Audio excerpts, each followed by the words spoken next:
My name is Sifu David A Ross, and I'd like to welcome you to the new martial revolution and the Lion's Roar martial arts system. On here you're going to find weekly lessons introducing you to the method. We're going to start off with some basic technique and keep building on it, building on it, building on it. You'll have eventually an entire curriculum on here. And later on, what we'll do is we'll be offering seminars if you want to train this in person. And at those seminars, there'll also be certifications. So if you want to get certification and ranking through this. Today, I'm going to introduce you to level 1 material. Not particularly interested in laundry list specific techniques as much as we're interested in body awareness and learning how power is generated and how technique is learned. We begin instruction with the side stance and the wheeling body. These are stationary drills. They're also not necessarily combat applicable. They're used to teach the concepts of power generation. Then we transition into the fighting stance. First we work in the air, then we start working on the bag or with focus mitts, then we start working with partners. Stationary drills allow us to focus on the aspects of turning the hips and the shoulders, but of course we must have mobility. So we start off with some basic footwork on the Meridian line, meaning up and back. So from my fighting stance, again, I'm going north and south with a simple shuffle step. I shuffle forward, I shuffle back. I step and I slide. I step and I slide. Again, I'm light on my feet, meaning that I'm trying to keep my heels at least a little bit off the mat. Not in high heels necessarily. Sometimes we say that it's just enough that you can get a piece of paper underneath your heels. But I go forward and I go back.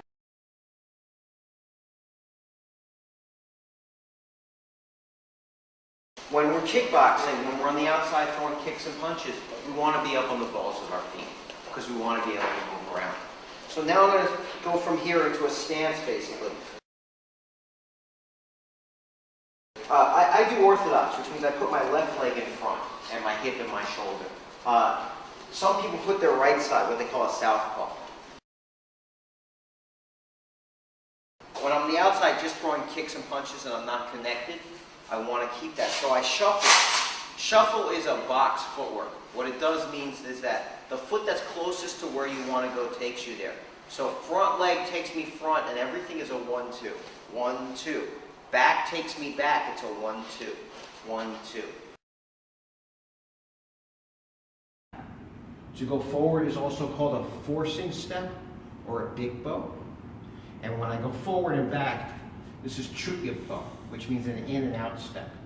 In and out. Of course, from a fighting stance, I can always use chut bow just as the backward stance as a retreating stance.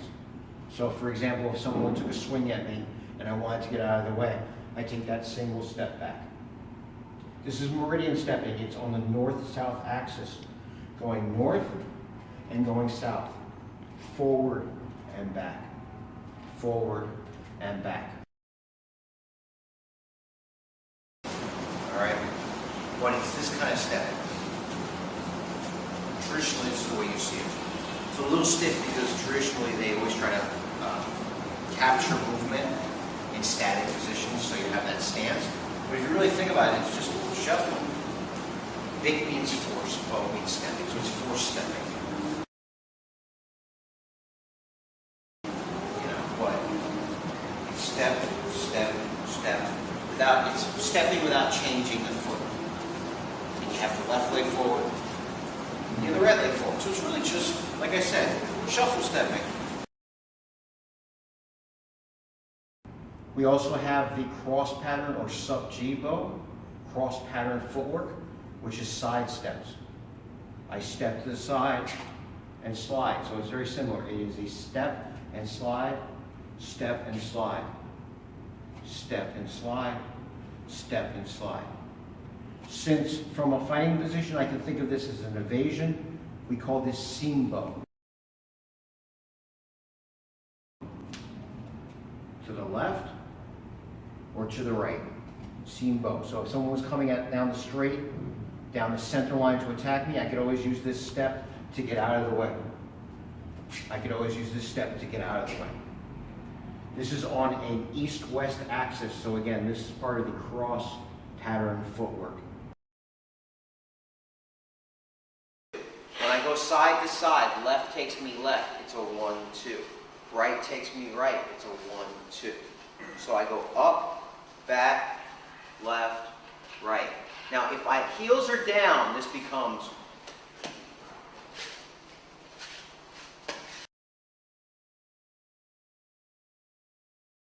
you see the difference between when I'm on the balls of my feet?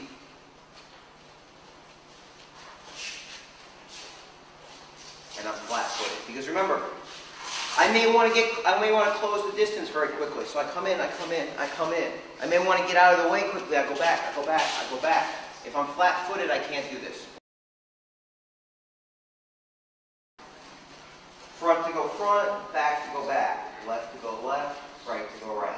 Up, back. Side, side, I'll do it from a different angle. Front, back, side, side, up, back, side, side.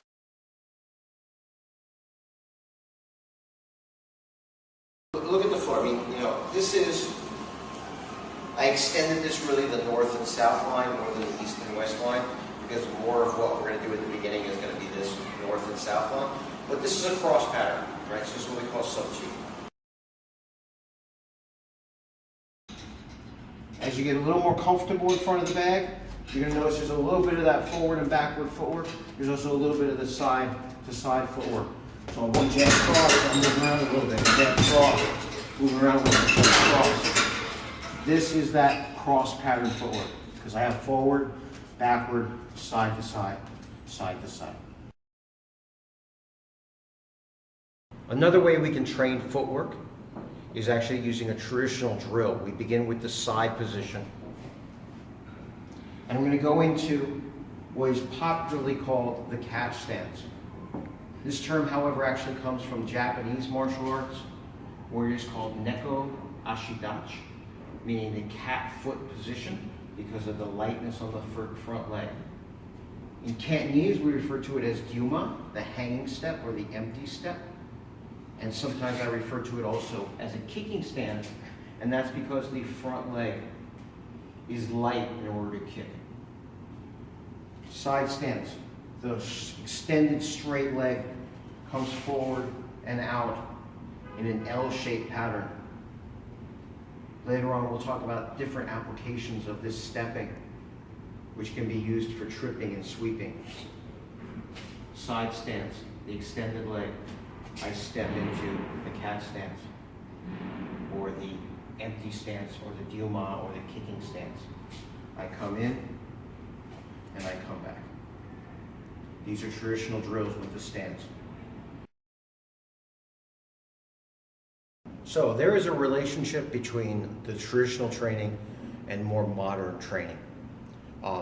There are crossovers between the drills that we do traditionally beginning in side stance and between the drills that are more kickboxing in nature from the fighting stance. So for example, we're going to talk about two traditional stances, the hanging stance, the gyuma, and the forward stance or the gungbo, and how it appears even in footwork with the fighting stance. So most people, this looks like a kickboxing or MMA type of thing. But if I shift my weight back, I shift my way back into what we call kicking stance. Again, I'm using this because maybe I'm using my front leg as a jab. Also, there's times I'm in fighting stance and someone goes to kick my leg and I'm going to go forward into a forward stance, usually either for a counter punch or as a kick catch.